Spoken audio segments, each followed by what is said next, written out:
Arquitectos, un podcast oficial de la Liga.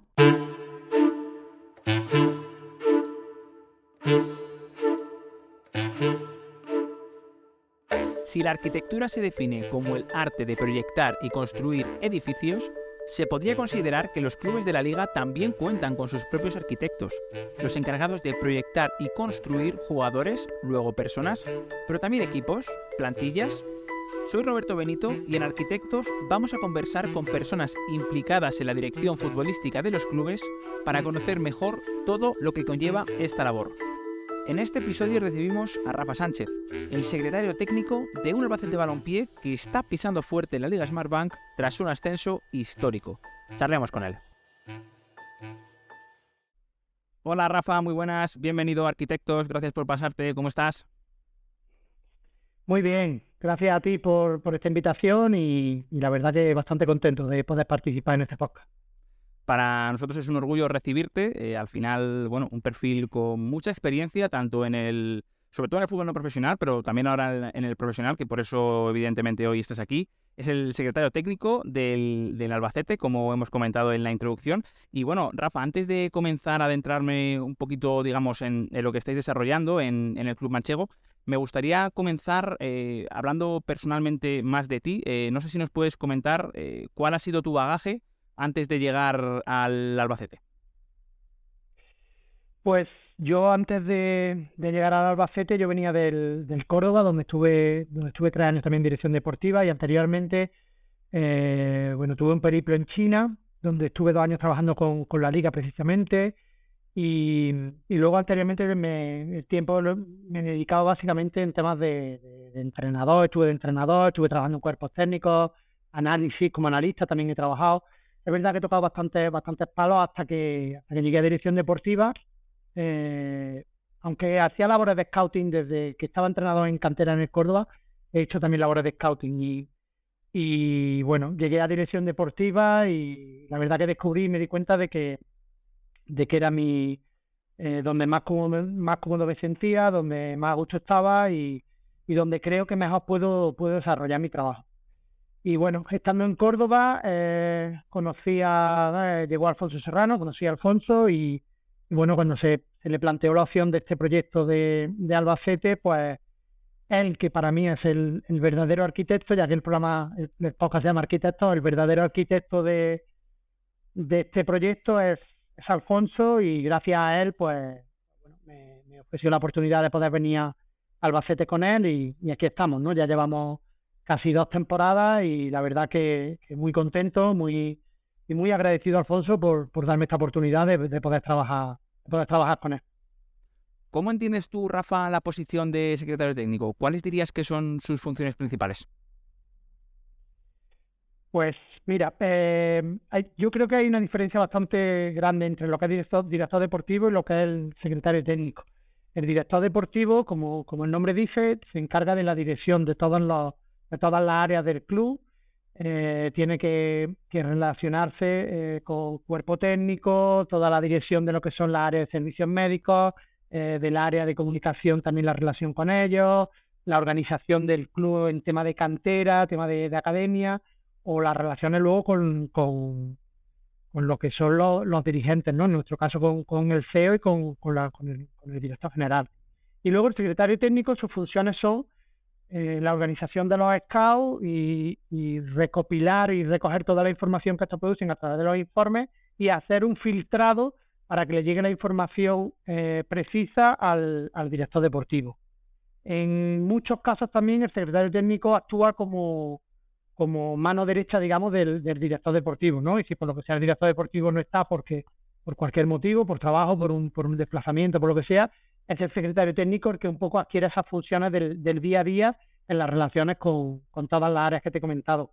En mi caso es así, Alfonso me brinda la oportunidad de ser su mano derecha, de trabajar codo a codo con él y cuando él, por lo que sea, no está o tiene algún tipo de evento o alguna situación o porque lo requiera por algo, pues tengo que ejercer yo las funciones que él desarrolla cada día, ¿no?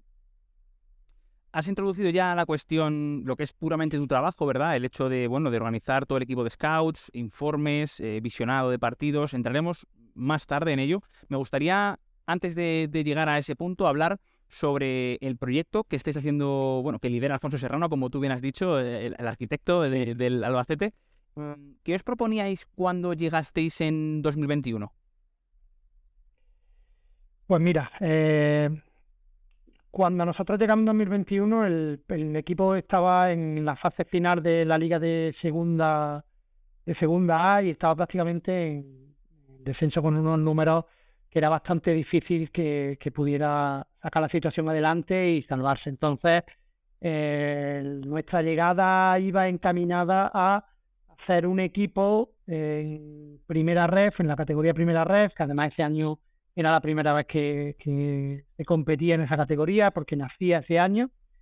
Y el proyecto iba basado en intentar recuperar la categoría lo antes posible y luego darle al club una reestructuración que nosotros traíamos en el proyecto y que empezamos a trabajar desde nuestra llegada. Nosotros, ya te digo, llegamos con el equipo prácticamente con muy pocas opciones de salvarse y al final pues descendió y a partir de ahí empezamos a trabajar de cara a la temporada 21-22 para generar un equipo con las mayores prestaciones posibles para intentar ascender a segunda A. Nosotros firmamos un proyecto de 3 años, que es un proyecto a medio plazo. Por desgracia, cada día en el fútbol los proyectos de dirección deportiva son más cortos y cuesta trabajo poder desarrollar proyectos a medio y largo plazo. Y bueno, la verdad que tener la tranquilidad de poder desarrollar un proyecto durante 3 años te facilita muchas cosas, ¿no? Y desde nuestra llegada, el primer día, pues nada, nos tuvimos que poner a trabajar de cara a esa temporada 21-22 y creo que fueron en total 16 fichajes, ¿no? 19 altas porque también había una renovación y dos vueltas tras cesión. Y la verdad que era una plantilla totalmente nueva, así que fue un verano bastante movidito. Elegisteis para liderar la plantilla, para dirigirla a Rubén de la Barrera. ¿Por qué esa elección? ¿Qué os daba ese técnico? Bueno, Alfonso siempre ha sido un director deportivo que le gusta, es un director deportivo valiente con los jugadores, valiente a la hora de que si un chico está haciendo las cosas bien en cantera, en filial, sube a entrenar con primer equipo, es valiente a la hora de apostar por entrenadores, le gustan perfiles de gente joven, de gente con energía, gente con hambre, y Rubén cumplía todos los requisitos, ¿no? Además de que su propuesta futbolística es bastante interesante.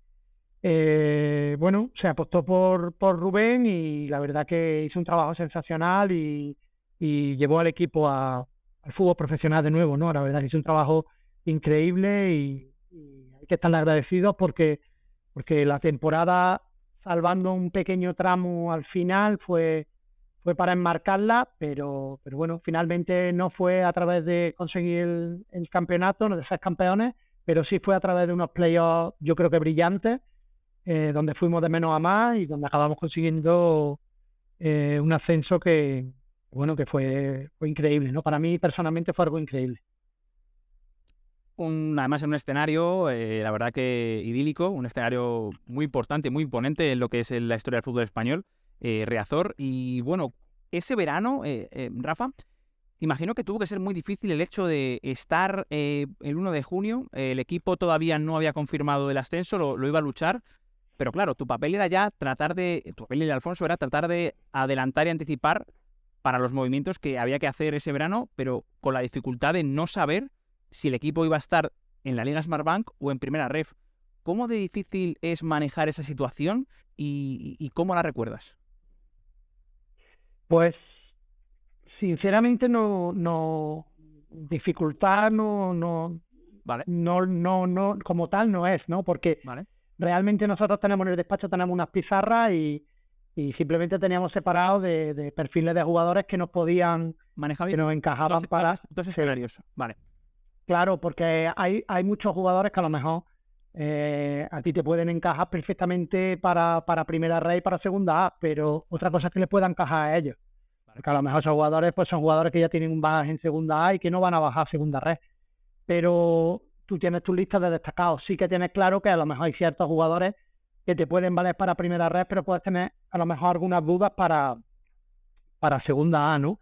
Entonces, bueno, separar un poco, tener los filtros hechos y luego sí tener claro la confección de plantilla la teníamos clara en una categoría y en otra. Entonces, lo teníamos, bueno, ya te digo que tenemos todo el despacho está lleno de pizarra y ahí lo teníamos todo plasmado. Si se daba un escenario, se daba el otro. ¿A qué te refieres, Rafa, cuando hablas de confección de plantilla? Bueno, a la estructura de la plantilla que teníamos, los jugadores que tendrían contrato en vigor si subíamos a segunda, jugadores que terminaban contrato si estábamos en primera red. Entonces, ahí teníamos que analizar caso por caso qué es lo que iba a pasar con cada uno de ellos y bueno, el verano pasado tuvimos que hacer en total 12 altas y bueno, también fue un verano movido porque el cambio de categoría sí lo requería. Y yo también me quedo con una frase que Alfonso la dijo también este verano en alguna rueda de prensa, en una presentación, y es que necesitas varios mercados para que desde que se produce un ascenso, tú puedas tener la plantilla que más o menos tienes en la cabeza para la categoría en la que estás, ¿no? Digamos que tienes que asentarte en la categoría. Sí, asentarte y bueno, pues ten en cuenta que cuando asciendes pues tienes muchos jugadores que tienen contrato y hay situaciones que a lo mejor son jugadores que no te encajan tanto para segunda A y a lo mejor tienes que replantearte esa situación o tienes que buscar, ¿no?, pues una salida para esos jugadores. Luego también cuando tú eres un recién ascendido cuesta mucho trabajo traer. No es lo mismo cuando ya llevas años asentado en la categoría que cuando eres recién ascendido, que te cuesta pues trabajo que los jugadores quieran venir. No todos están por la labor de llegar a un recién ascendido, por lo que supone, ¿no? Un recién ascendido a priori tiene que ser un equipo que esté en una zona media-baja, donde pase apuros, donde no se den buena situación, la temporada no sea fácil. Y bueno, para nada ha sido el caso, ¿no? Es verdad que para nada ha sido el caso, pero a priori es lo que suele pasar. Y este año habéis elegido como director de la plantilla, el entrenador, Rubén Albés, un técnico creo que diferente de cómo entiende el juego de Rubén de la Barrera. Rubén creo que es un técnico, digamos, más propositivo. También creo que, tú me contarás, pero seguramente imaginabais que en primera ref tendríais más balón, más protagonismo y eso quizá hizo, tú me dirás, hizo que tomarais esa decisión y sin embargo, este año habéis optado por Rubén Albés, un técnico que conoce la categoría, que viene de hacer un trabajo increíble en Lugo, un equipo muy reconocible, un equipo muy duro, que era muy difícil de ganar el año pasado. Entiendo que va por ahí la decisión de contar con Rubén, el hecho de tratar de hacer un equipo, ante todo, sólido y competitivo. Más que por su solidez o su competitividad, yo te diría que por su valentía, porque es un entrenador también valiente, es un entrenador que la propuesta que él tenía en Lugo se adaptaba mucho a los entrenadores que él tenía, pero es un entrenador que si lo ves en años anteriores o lo conoces de temporadas anteriores, por ejemplo en su Celta B, iba a desarrollar un fútbol espectacular. Entonces, más que por esa solidez, que por supuesto es un aspecto muy importante, por la valentía y la proposición de juego que también tenía, ¿no? Que sabíamos que era un entrenador. Nosotros estructuramos a los entrenadores en diferentes categorías y aunque Rubén, como tú has dicho, es un entrenador propositivo ofensivo, Rubén de la Barrera me refería. Rubén Alves es un entrenador, Rubén Alves, o Alves. Ya me lío siempre con... El otro día lo explico muy bien antes del partido con el Racing, lo explico muy bien. Sí, Rubén Alves es el jugador del Racing y él es Rubén Alves. Alves, entonces, sí. Rubén Alves, sí, Alves. Entonces, bueno, Rubén Alves, ya te digo, aparte de esa solidez que ya le caracterizaba en Lugo, también es cómo le sacaba rendimiento a los jugadores y por supuesto también la valentía que él transmite como entrenador y que aquí la está desarrollando. Hablando ya un poquito más concretamente sobre, bueno, digamos, el equipo que manejas tú de scouts, no sé si nos puedes comentar cuál es la estructura, cuántos sois, cómo os organizáis, digamos, cómo funcionáis semanalmente.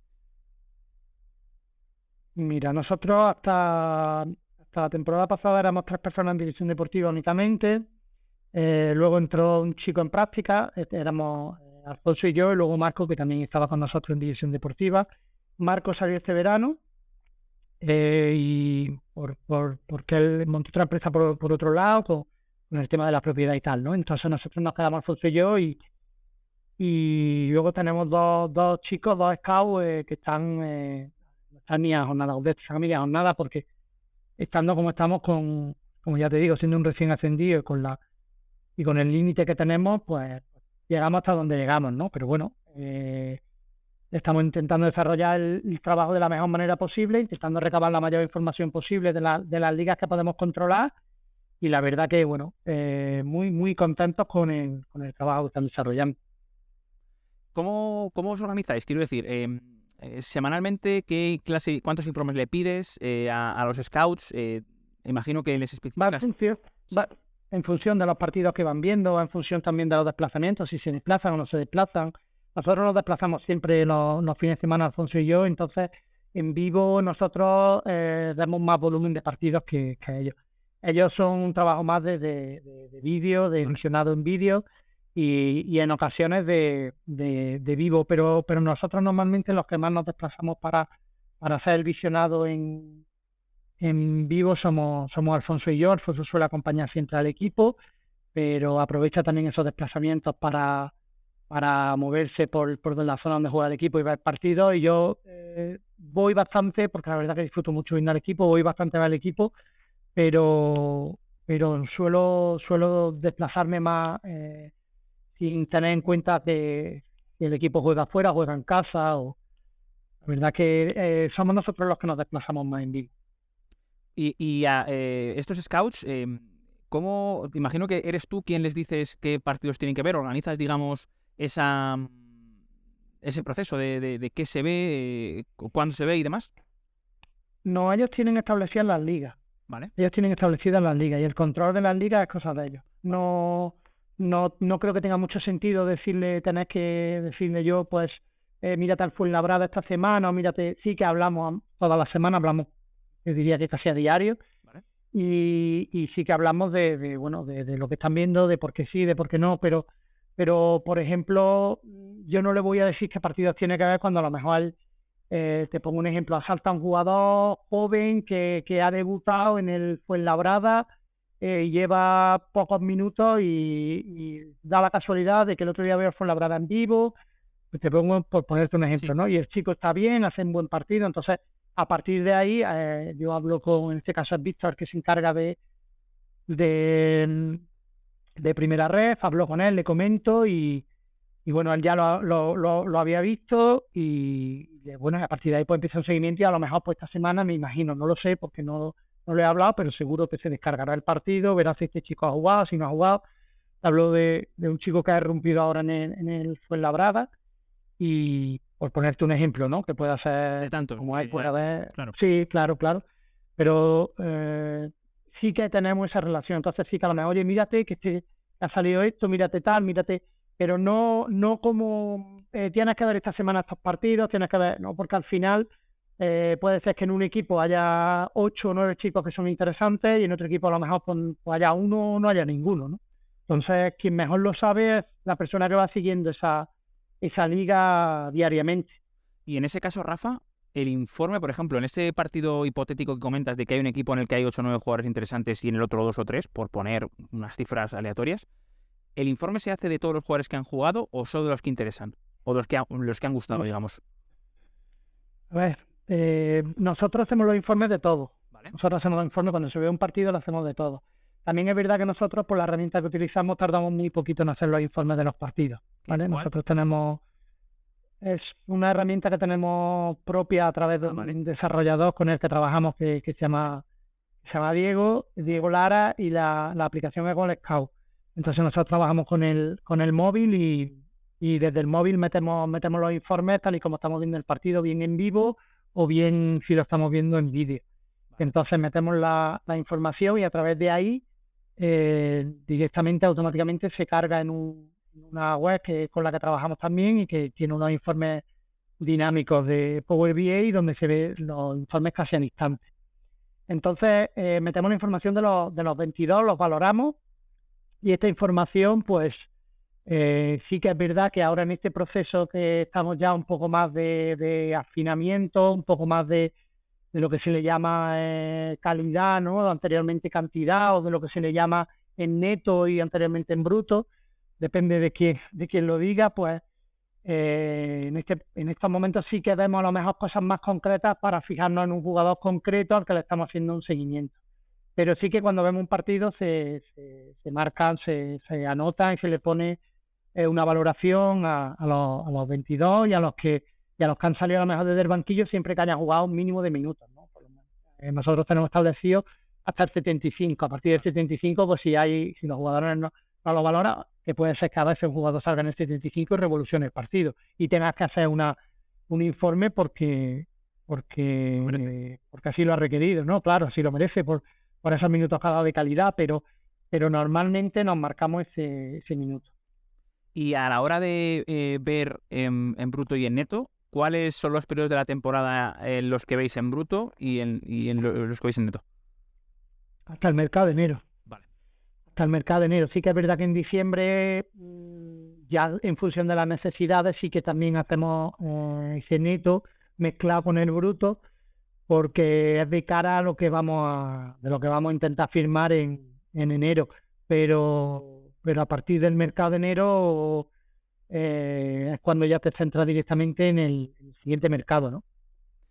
Hablando ya un poquito más concretamente sobre qué ligas veis, ¿en qué competiciones os fijáis en el Albacete a la hora de tratar de hacer scouting? Pues mira, nosotros hacemos seguimiento de las ligas nacionales y luego algo de internacional también a través del dato y Francia, ¿no? Francia también la estamos controlando. Nosotros controlamos las ligas nacionales básicamente porque el flujo de transferencias en España es mayoritariamente nacional, ¿no? Para que poner en situación, en contexto, la temporada pasada, la temporada esta actual en la que estamos, perdón, prácticamente el 80% de las transferencias se produjeron a nivel nacional, ¿no? De primera ref, de segunda ref, que también ten en cuenta que hay filiales que luego jugadores que suben a primer equipo, de segunda A y de primera división, ¿no? Equipos que descienden y el año pasado el flujo de transferencia nacional fue de un 75%. Entonces nosotros, primero por estructura, porque llegamos donde llegamos, y segundo, porque ya te digo, el flujo de transferencia en España en la segunda división A es mayoritariamente nacional. Nosotros controlamos muy, muy bien la categoría en la que estamos, la segunda división, muy, muy bien la categoría primera inferior, que es primera ref, y luego controlamos segunda ref, sobre todo jugadores sub-23, sobre todo filiales, y primera división también, ¿no? Primera división también controlamos. Y luego, ya te digo, en Francia seguimos tanto National como fundamentalmente la Ligue 2. A la hora de... Claro, hay un jugador, por ejemplo, en primera ref que os gusta. ¿Cómo de difícil es, Rafa, el hecho de tratar de extrapolar el nivel que da un jugador en una categoría o incluso en un país diferente y pensar en cómo va a poder rendir en un nuevo escenario, en una nueva categoría? ¿Cómo de difícil es eso y cómo lo trabajáis? Pues es muy difícil, yo creo que es lo más complicado, ¿no? Ser capaz de cambiar el contexto, porque bueno, de primera ref todavía, ¿no? Puedes imaginarte un poco más cómo se pasa de un contexto a otro, pero de otros países y otras ligas, yo por eso una de las cosas por las que admiro mucho a Alfonso precisamente es porque él ha hecho fichajes en Sudamérica, en Centroamérica, de jugadores que han venido a España y han rendido a un nivel increíble, ¿no? Como Choco Lozano, por ejemplo, en Tenerife. A mí eso me cuesta muchísimo. A mí Sudamérica, por ejemplo, te pongo el ejemplo, cuando veo partidos de Sudamérica, me cuesta mucho extrapolar ese jugador que pueda tener un rendimiento aquí en España, ¿no? Me cuesta trabajo ser capaz de tener ese ojo entrenado porque es verdad que a lo mejor tienes que tener ese ojo entrenado en esas ligas y yo tal vez todavía no lo tengo tan entrenado, ¿no? Lo tengo entrenado más a nivel nacional o a nivel de ligas cercanas, ¿no? Francia, Italia, Portugal, pero es lo más difícil. Para mí me parece lo más difícil, ser capaz de que un jugador en un contexto totalmente diferente, en un país totalmente diferente, con otra cultura, con otra manera de jugar, con otros estilos, pues imaginártelo cómo rendiría en tu equipo, pues es complicado, ¿no? Y yo creo que es realmente donde está la mayor dificultad de una dirección deportiva, ¿no? A partir de, realizáis un fichaje, intentáis realizar un fichaje y entiendo que esa entrevista personal es importante, ¿no? También para ver hasta qué punto el jugador verdaderamente va a poder dar el rendimiento que se intuye, ¿no? Al final, hasta qué punto es importante este factor psicológico a la hora de realizar una operación, porque entiendo, claro, que cuando hablas con una persona sí que al menos puedes... al menos a priori, pero entiendo que tiene que ser dificilísimo, el hecho de ver si tiene la madurez suficiente como para estar preparado, si tiene ganas, si no, si es una persona más o menos estable o no. ¿Hasta qué punto le dais importancia a esa entrevista personal? Sobre todo entiendo que en esta clase de fichajes.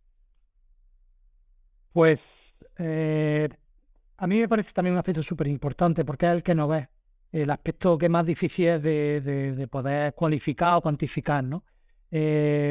Muchas veces te tienes que basar, para ver como jugador, te tienes que basar en su comportamiento en el campo, en si, no sé, por ejemplo, si le levantan mucho las manos a los compañeros, o a veces incluso en celebraciones de goles que hacen, no sé, te tienes que intentar fijar en detalles que a lo mejor no son relevantes, pero es que no tienes mucha información, ¿no? Y luego esta entrevista, sí, es muy importante, todo el mundo le damos mucho valor, todo el mundo hablamos antes con el jugador, pero piensa que es como una primera cita, o sea, nadie intenta desagradar en la primera cita a la pareja, ¿no? Va arreglado, va maquillado, tu camisa nueva, si la ocasión lo requiere con chaqueta, tu mejor perfume, intenta, claro, intentar no fallarle a la otra persona, por lo menos el primer día no fallar, ¿no? Entonces, creo que ahí hay un poco de eso, ¿no? De que esa seducción que se intenta también el primer día, pues no te muestra la cara real de lo que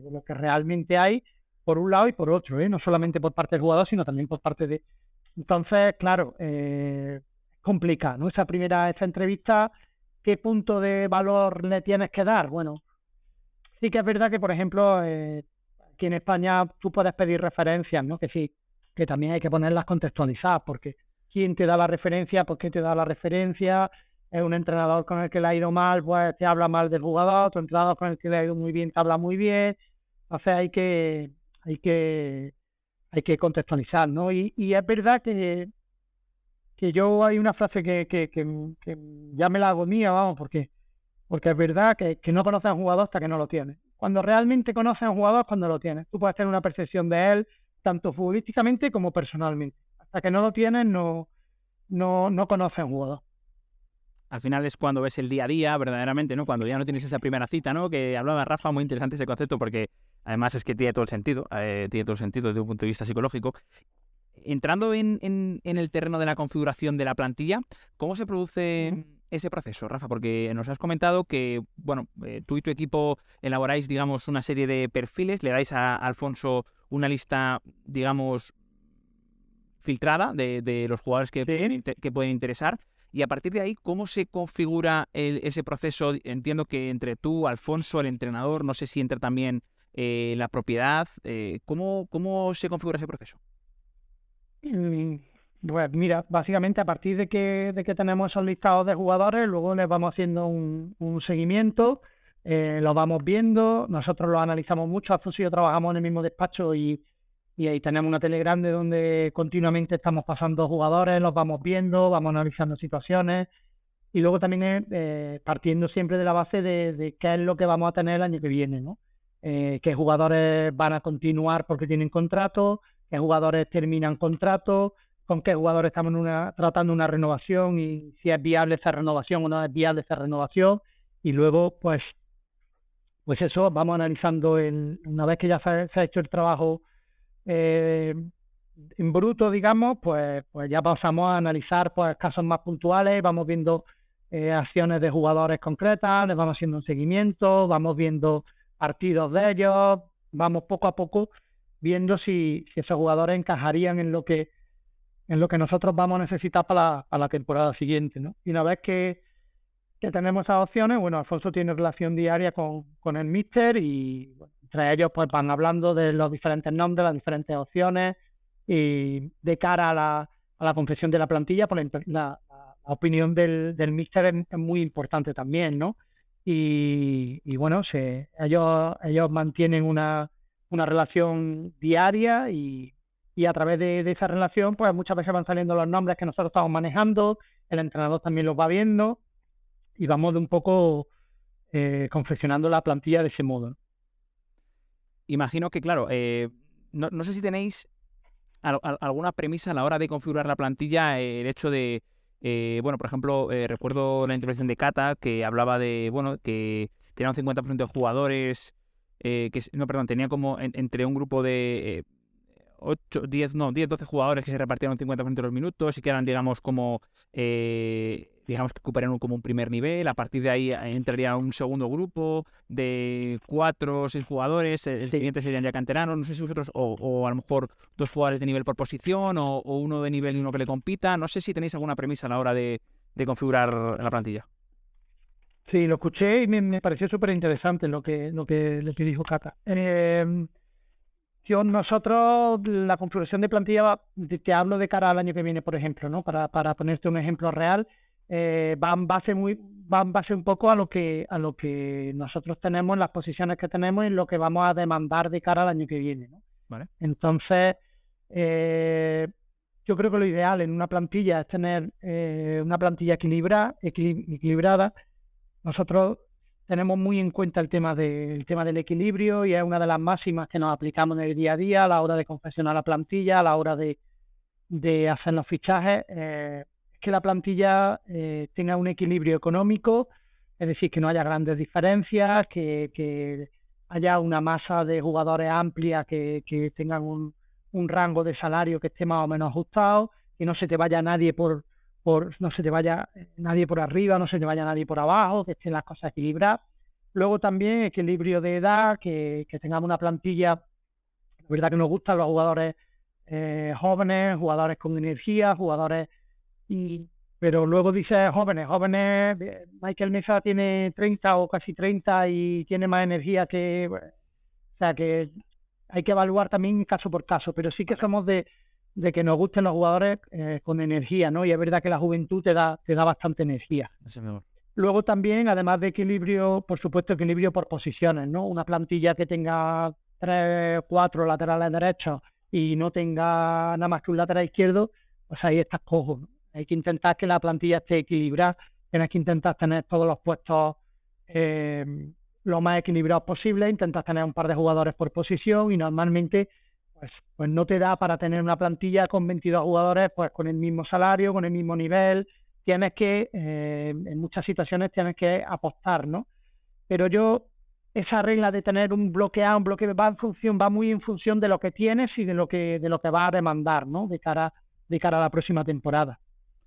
Y luego también es importante, ya termino, con los temas de los equilibrios que decíamos, nosotros también le damos importancia a los roles, ¿no? Jugadores con veteranos en la categoría, jugadores a lo mejor jóvenes, jugadores que son proyección o jugadores que son apuestas, ¿no? Definir esos roles antes de que vengan y tratar de darle también equilibrio en ese aspecto, ¿no? Ya te digo, el equilibrio es una palabra que nosotros la utilizamos mucho porque pensamos que es fundamental a la hora de confeccionar una plantilla. ¿Entendéis que, por ejemplo, el hecho de que haya a lo mejor un grupo de jugadores, 1, 2, 3 jugadores que igual están muy por encima digamos, del rango medio, del salario medio de la plantilla, eso puede generar, si no se demuestra verdaderamente que son jugadores mucho más diferenciales que el resto, eso puede generar asperezas en el grupo algo así?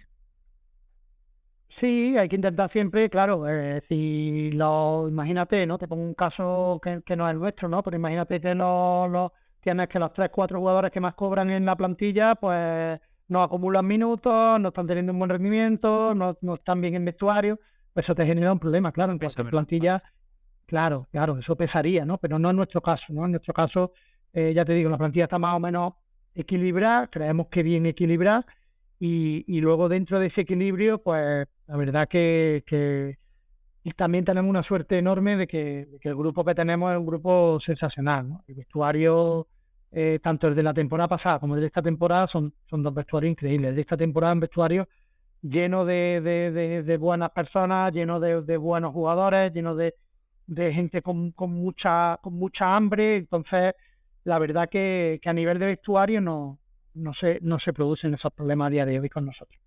Y también has hablado de la importancia de, bueno, de tener un equilibrio en cuanto a la edad, pero tener jugadores que tengan experiencia en la categoría. Este verano, por ejemplo, trajisteis a jugadores que ya conocían la categoría, como Higinio, como Michael Mesa, quizá Álvaro Rodríguez o Lachea, que ya habían jugado, o incluso Juanma, que había jugado la temporada anterior. Sí. ¿Qué importancia le das a estos jugadores que entiendo, bueno, que están, digamos, anticipando situaciones, ¿no?, al grupo, que conocen ya cómo de larga es esta categoría, cómo de los meses, que parece que, bueno, que en octubre puede estar en una situación o en otra, pero que al final da todo muchas vueltas? Entiendo que esta experiencia que pueden aportar estos jugadores es clave. Sí, claro, es clave. Aparte, bueno, ya también los casos que me has hablado son casos que están teniendo un rendimiento increíble, ¿no? Esta temporada, ¿no? Higinio, Lander o Michael o incluso el propio Álvaro están teniendo un rendimiento espectacular, ¿no? Pero eh, este tipo de jugadores que tienen experiencia en la categoría, eso es un plus, ¿no? Es un plus. Suma, sirve mucho que estos jugadores tengan esa experiencia y bueno, de cara al grupo, sobre todo gente con veteranía, que ya sepan de qué va esto, que se puedan encontrar en ciertas situaciones, ciertos problemas, pues ellos ya seguramente han pasado por ahí y van a poder encontrar soluciones de una manera más fácil, ¿no? Quiero entrar ahora a abordar, Rafa, una cuestión que, bueno, he encontrado indagando sobre tu perfil. Evidentemente hay que hacer un trabajo de investigación antes de la entrevista. Y por lo que he leído, eres un apasionado, o al menos te gusta mucho, te fías mucho de algo que no conocía y me ha parecido súper interesante, que es el método AHP. Voy a intentar decirlo bien. Analytic Hierarchy Process, que vendría a ser proceso analítico jerárquico, que es un método que os ayuda o te ayuda, o al menos es la pretensión, en la toma de decisiones. No sé si nos puedes contar en qué consiste el método y cómo lo utilizas tú en tu labor deportiva. Pues a día de hoy no utilizamos Vale. el método. El método está basado un poco en la valoración o ponderación de los jugadores. Tú le das, por ejemplo, valores a ciertos aspectos, digamos, y luego eso unido también al dato, pues te puede llegar a hacer, te puede dar como un ranking, como un índice, ¿no? Esos índices a día de hoy están automatizados. Este método era un poco, yo lo empecé a usar al principio de ir introduciéndome en el tema del dato, ¿no? Vale. Pero sí que es verdad que a día de hoy todos esos procesos están bastante automatizados, entonces no. Pero viene a ser un poco ponderar, darle un valor, pues si un delantero centro pues tiene más valor, por ejemplo, pues en los goles y los remates que en las recuperaciones, seguramente, ¿no? Aunque a lo mejor dependiendo del modelo, pues quiera un delantero, un perfil, pues eso básicamente es eso, darle un valor a cada uno de los diferentes aspectos que puede tener un jugador y ponderarlo, ¿no? Y de ahí sacar un índice y que digamos que es como su puntuación. Fíjate. Pero ya te digo, no. Sí. No lo usamos, no lo usamos como tal, aunque sí que utilizamos los índices de datos. Esto de los índices, ahora entraremos en el tema del Big Data, ¿no? De los datos, que además estuvo hace poco por aquí Pablo Sanzol, que bueno, nos habló ya de los índices y ahora hablaremos sobre cómo trabajáis. Pero yo pensaba más, Rafa, que cuando lo leí, que igual no eran todo datos, sino que parte, digamos, de los atributos que se daban a los jugadores era por un lado, digamos, el aspecto técnico-táctico, físico y demás, pero que a lo mejor también valorabais aspectos como adaptación, como duración de contrato o otras posibilidades. La verdad que yo lo había tirado por ahí, pero claro, entiendo que... Sí, lo puedes valorar para que al final te salga una puntuación en cada jugador. Lo que tú le quieras dar, eso depende de cada uno, pero, Vale. pero sí que una vez que ya empecé a utilizarlo un poco más, lo basaba sobre todo en aspectos más técnico-tácticos. Vale. Y entonces ahora la pregunta es, ¿cómo trabajáis con el dato? ¿Qué relación tenéis en la Secretaría Técnica del Albacete con el Big Data, con los datos? Mira, pues además de lo que te he comentado antes del tema este de cómo trabajamos con los informes, nosotros también eh, trabajamos con otra empresa, con Scout Analyst, es un lago, sí, es consultor de datos, y bueno, y con él tenemos varias aplicaciones también que la utilizamos, ¿no? Nuestra relación con el dato básicamente la enfocamos de dos maneras. Una, para un filtrado en ligas donde nosotros no podemos llegar y donde buscamos perfiles concretos a lo mejor, y a partir del dato nosotros podemos ver jugadores, igual que puedes ver jugadores. Te pongo un ejemplo sencillo te puedes ir a una liga, a primera de la República Checa, mirar cuál es la tabla de goleadores y ponerte a analizar esos goleadores para ver si alguno de esos te puede encajar a ti. Pues básicamente es algo así, solamente que no solamente te vale para los delanteros, sino que puedes mirar en otras posiciones y vas viendo a lo mejor opciones de jugadores en ligas que a lo mejor no puedes tener scouts suficientes para controlar ciertas ligas, ¿no? Entonces, ese primer filtrado que te produce el dato es una de las dos maneras en las que nosotros lo utilizamos. Y luego la otra manera en la que lo utilizamos es para obtener información acerca de jugadores, relacionándolo o bien con jugadores de nuestra plantilla o bien con jugadores de segunda división, ¿no? Para hacer unas comparativas o para ver, no solamente tener la opinión de las personas que lo hemos visto, ¿no? Sino tener también una opinión más objetiva como es la que te puede dar el dato en un momento dado.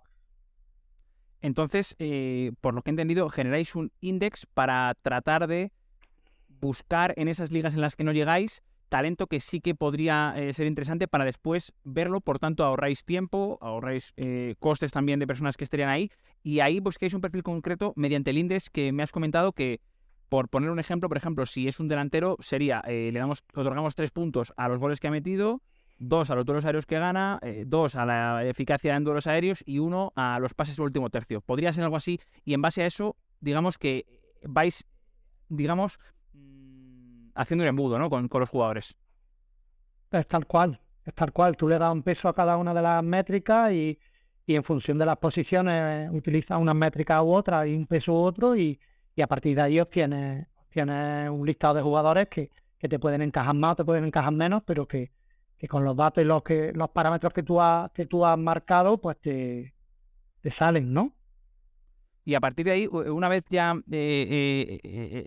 pongamos mejor ahora hablando del mercado nacional, ¿qué análisis realizáis de datos para complementar al técnico táctico? Quiero decir, ¿es algo que hagáis en el periodo en bruto? ¿Lo hacéis ya directamente en el periodo en neto con jugadores concretos? ¿O cómo lo organizáis? Pues lo tenemos como una fuente de información más. ¿Vale? Ten en cuenta que a nivel nacional, en fútbol profesional, contamos con Mediacoa, que Mediacoa, además de son varias herramientas, o sea, te sirve tanto en los directos de los partidos para el análisis, sirve para luego sacar cortes a través del desktop, te sirve para el portal para tener información, informes, los reportes de cada partido. Y luego hay una herramienta nueva también que es MediaCoach Vision, y esa herramienta te permite incluso hacer tus propios index para jugadores en función de las métricas que tú les quieras dar, ¿no? Y entonces ahí puedes ir viendo un poco el rankeado de todos los jugadores de segunda división, por ejemplo, por ponerte todos los laterales derechos que tú quieras seleccionar, y puedes ver ese rankeado, por decirte una posición, ¿no? Y puedes ver ese rankeado de en qué posición está cada uno a través de MediaCoach Vision, pero eso sería solamente para segunda y primera división. Luego nosotros sí que miramos, por ejemplo, pues estás viendo un jugador, puedes tener una opinión de él, puedes haber visto varios partidos, pero puedes tener la sensación de que, hostia, es que en duelos me parece que que es un poco blando, un poco no es ganador de duelos. Tienes una herramienta objetiva como es el dato que te dice si eso no es ganador de duelos, ¿no? Puedes corroborar o puedes analizar, porque puede ser que por lo que sea en en un partido puntual no haya obtenido no haya tenido un buen partido y los datos que tiene ese día pues no son buenos, pero si tú vas viendo el seguimiento del jugador continuo, pues ya, no puede ser que un jugador esté en el top 3 de duelos ganados y que luego tú lo veas y digas que el jugador es blandito, este jugador no va bien al duelo. Entonces, bueno, nos sirve un poco más como punto de apoyo, también para ver las métricas a nivel físico, vas viendo también un poco las métricas que tienes tú, las métricas que tienen los otros equipos. La verdad que te apoyas en él ya de una manera un poco, está instalado, ¿no? Entonces, yo cuando escuchaba lo de Big Data, a mí pues no sé, imaginaba a lo mejor una nave espacial, que la NASA, los ordenadores, y la realidad pues es que está instalado en el día a día del fútbol y a día de hoy los propios reportes de Mediacoas que te hacen de cada partido te viene muchísima información, te vienen muchísimos datos y bueno, lo difícil es, o lo importante es saber transformar todos esos datos en información, ¿no? Y siempre, como Jesús Lagos habla y comenta, siempre valorar el contexto, ¿verdad? De los datos, la importancia de cómo se producen, en qué escenario se producen esos registros, ¿verdad? Esas métricas. Claro, eso es algo súper importante, ¿no? Tener claro también cómo se están registrando esas métricas, contexto de cada liga es muy diferente, no es lo mismo la manera que tenemos de jugar aquí en España que la manera, por ejemplo, que se tiene en Francia, ¿no? En segunda división, son maneras de jugar muy, muy diferentes, ¿no? Entonces hay que contextualizar y saber, pues, y conocer un poco ese intríngulis de cada situación, de cada liga, de cada contexto, para poder poner en valor el dato que obtienes, ¿no? E imagino que siempre supeditado a, como has dicho antes, al ojo experto, ¿no? Al final el dato es un apoyo, como decía Pablo, es un suplemento, pero siempre el ojo humano, la experiencia de personas como tú, como Alfonso, que lleváis mucho tiempo viendo fútbol, al final ese olfato, esa capacidad de leer el juego, imagino que todavía está por delante, ¿verdad? Sí, es que yo no creo que, bueno, hablan en Inglaterra, ¿no? Pero yo no creo que haya nadie en ninguna dirección deportiva que pueda, es que no le vería tampoco la lógica, ¿no? Que tú veas a un jugador que por datos te sale que es el mejor extremo que tú tengas y lo firmes, ¿no? O sea, no tendría, yo creo que no tendría ningún sentido, ¿no? Tendrías que luego corroborar que eso que estás viendo, pues te vale, ¿no? Se adapta a lo que tú necesitas o que realmente ese jugador está demostrando lo que te dice el dato, ¿no? Y luego, sobre todo, como hablábamos al principio del podcast, lo importante que es saber llevar ese jugador que a lo mejor está demostrando esos datos, saber llevarlo a tu equipo, a tu liga, a tu competición, a tu país, e imaginarte que en ese equipo, en ese país, en esa liga, va a rendir como está rindiendo actualmente. Qué difícil, ¿verdad? Lo has comentado, es tratar de extrapolar ese nivel. Y entiendo que también importante el hecho de, bueno, cuando ha llegado el jugador, quizás esto es más tarea de Alfonso seguramente, pero cuando ha llegado el jugador, el hecho de tratar de crearle un clima, un escenario, un contexto en el que se sienta a gusto, en el que toda su gente esté a gusto, si viene con familia, para tratar de, digamos, de que pueda estar cómodo y desde esa comodidad, desde esa tranquilidad, que dé el 100% y que verdaderamente pueda explotar en el campo todo lo que lleva dentro.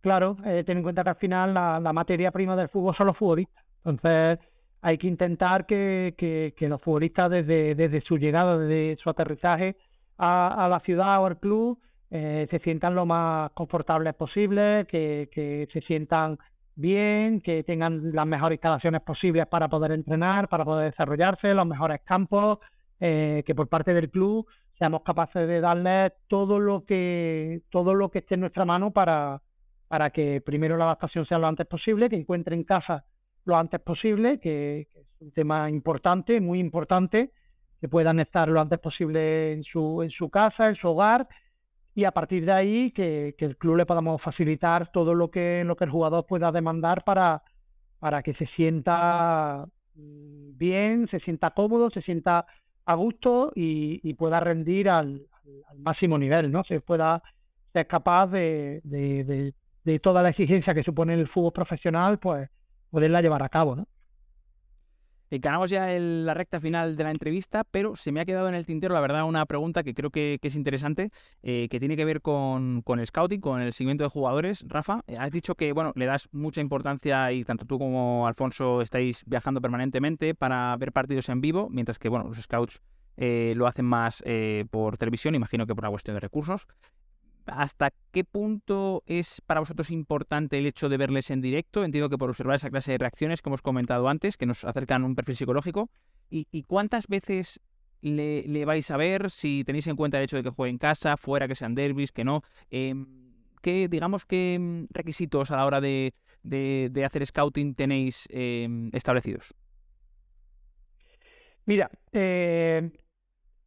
lo ideal cuando tú piensas sería verlo el máximo número de veces posible, ¿no? Jugadores que ya tienes destacados por bruto, que a lo mejor alguna vez lo has visto en vivo, en ese bruto, digamos, donde veas a muchísimos jugadores, a lo mejor no te has centrado tanto en él, y entonces lo ideal es ir a verlo el máximo número de veces posible, ¿no? Y si después puedes cenar con él, pues ya ni te digo, o sea, eso es lo ideal, pero la realidad es que puedes ir a verlo, también va en función de lo que la competición te va demandando, de cómo organizas los fines de semana para poder viajar. Y bueno, si tienes una prioridad con un jugador, hay que tratar de verlo en vivo siempre, el mayor número de veces posible, ¿no? Ten en cuenta, fíjate la importancia que tiene verlo en vivo, verlo en vídeo, que tú al jugador en vídeo, tú puedes estar viendo el partido y en muchas situaciones del partido tú el jugador no lo estás viendo. O sea, no sabes lo que está haciendo, no sabes si está andando por el campo o va corriendo, no sabes si está parado o no sabes si está pendiente de desmarcarse ¿no? Por poner un delantero, no sabes si está pendiente de desmarcarse de la vigilancia que le están haciendo y de cómo buscarle la vuelta central, o sin embargo si no está centrado en el juego, ¿no? Eso no lo puedes ver por televisión, eso no lo ves. Entonces, ya ahí tienes un punto importantísimo de tratar de verlo en vivo. Y luego, claro, todo lo que te transmite el partido en vivo no es lo mismo que ves desde la televisión, ¿no? Si bien es verdad que cada día con los avances y cada vez las cámaras son mejores, no digo ya en primera y segunda, que ahí no hay ningún problema. Me refiero sobre todo a ligas por debajo, que antes me acuerdo en segunda B, para ver partidos hace 10 años, no hace tanto, hace 10 años, primero no los tenías todos y luego los tenías algunos con algunos tiros de cámara que eran prácticamente imposible verse esos partidos, ¿no? A día de hoy eso va cambiando y cada vez la tecnología te ayuda a que ese visionado en vídeo sea mejor, ¿no? Facilitando la tecnología del trabajo. Y bueno, esto también demuestra la experiencia que tiene Rafa, que él ya ejercía cuando no era tan fácil hacer scouting, ¿no? Así que bueno, creo que también es una magnífica prueba de la experiencia que tiene Rafa, que nos está compartiendo hoy. Y que ya encaramos las dos preguntas finales que hacemos en todos los episodios. La primera, Rafa, sería saber que nos compartieras, por favor, alguna figura del fútbol que a ti te haya marcado especialmente durante tu carrera. Pues mira, a mí yo soy muy, muy fan de la selección española, de la selección siempre. Si juegan amistosos, trato de verla siempre. Me encanta la selección y una de las cosas que tengo pendientes es ir a algún mundial donde juegue la selección y acompañar a la selección en un mundial, ¿no? Y yo de siempre, bueno, recuerdo de los jugadores de la selección cuando mis primeros recuerdos son los mundiales, los recuerdo perfectamente. Recuerdo despertarme en mitad de la noche para ver los goles en Querétaro de Butragueño y bueno, me pilló ya un poco más adulto el tema de las Olimpiadas, ¿no? Las Olimpiadas, vi todos los partidos que hubo, vi la final, la vibré como fue algo, me acuerdo perfectamente, estaba en el sofá pegando saltos, me pareció algo increíble. Y bueno, luego el hecho de haber podido trabajar con un jugador de ese partido, ¿no? de esa Olimpiada, de esa final, de esa primera medalla de oro que ganó España, como Rafa Verges, que luego pude trabajar con él en diferentes áreas en Córdoba, pues para mí fue una cosa que me marcó, ¿no? Y luego, bueno, hay muchísima gente con la que he trabajado y que me han marcado y que me están forjando en la persona que soy, en el profesional que soy, que cada día me van marcando, ¿no? Ahora, por ejemplo, mi relación con Alfonso es sensacional y el trabajo que desarrollo con él, pues también me marca mucho a la hora de cómo me desarrollo en lo profesional, ¿no? Qué bueno, qué interesante. Y ya para acabar, un hábito que tengas, que lleves a cabo diariamente o quizás semanalmente, ya te digo, no tiene por qué ver a lo mejor con el deporte. Por ejemplo, recuerdo que Luis Elgara comentó que le venía muy bien correr por la playa. Luego, no sé, ¿algún hábito que tú tengas que puedas compartir? Trato de ir al gimnasio por las mañanas, Vale. casi todos los días. Trato de ir un rato antes de ir a trabajar, trato de ir un rato al gym por las mañanas y bueno, ahí cargar pilas, recargar energía y para estar fuerte en lo que queda de día, ¿no? Entonces, ese es un poco el hábito que así más desarrollo diariamente. No tengo tampoco muchos hábitos de costumbre, más allá de levantarme, soy al gym y luego al trabajo y vuelta a casa. No tengo una vida con muchas...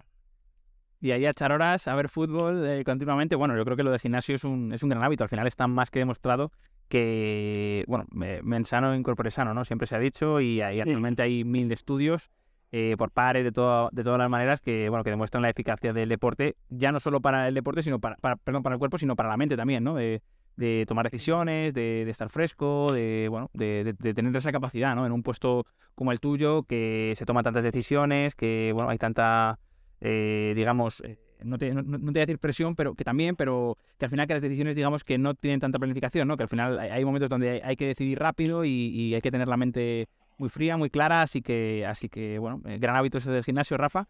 Y nada, muchas gracias por pasarte por Arquitectos, la verdad que ha sido un placer contar contigo. Ya te digo, un auténtico lujo y nada, solo agradecerte tu tiempo y desearos mucha suerte en lo que viene esta temporada. Y gracias a vosotros, gracias a ti especialmente y en luego para mí, ¿no? Nada, a ver si podemos conseguir el objetivo en el que estamos enmarcados, que la verdad que la temporada está siendo increíble y estamos disfrutando mucho con este equipo y a ver si somos capaces de conseguir meternos finalmente ahí en el playoff. Va a ser una pelea preciosa porque la verdad que hay Cartagena, Burgos, Huesca también está apretando. Bueno, la verdad que va a ser precioso, así que todos pendientes de la Liga Smartbank, claro que sí. Muchas gracias. Lo está haciendo una pelea preciosa. Muchísimas gracias a vosotros. La verdad que sí, gracias Rafa, un abrazo, gracias. Si queréis seguir aprendiendo más sobre todo lo relativo a la dirección deportiva, seguramente os interese saber que la Liga Business School tiene un máster llamado Dirección, Metodología y Análisis en Fútbol, una formación que imparten los mejores profesionales de este ámbito y que aborda la complejidad del fútbol desde una perspectiva multidisciplinar y transversal. Podéis consultar más información sobre este máster y otras opciones formativas de campos como el derecho o el marketing deportivo en business-school.laliga.com o buscando la Liga Business School en las redes sociales. Con esta recomendación nos despedimos, gracias por vuestra atención, nos vemos en el siguiente episodio.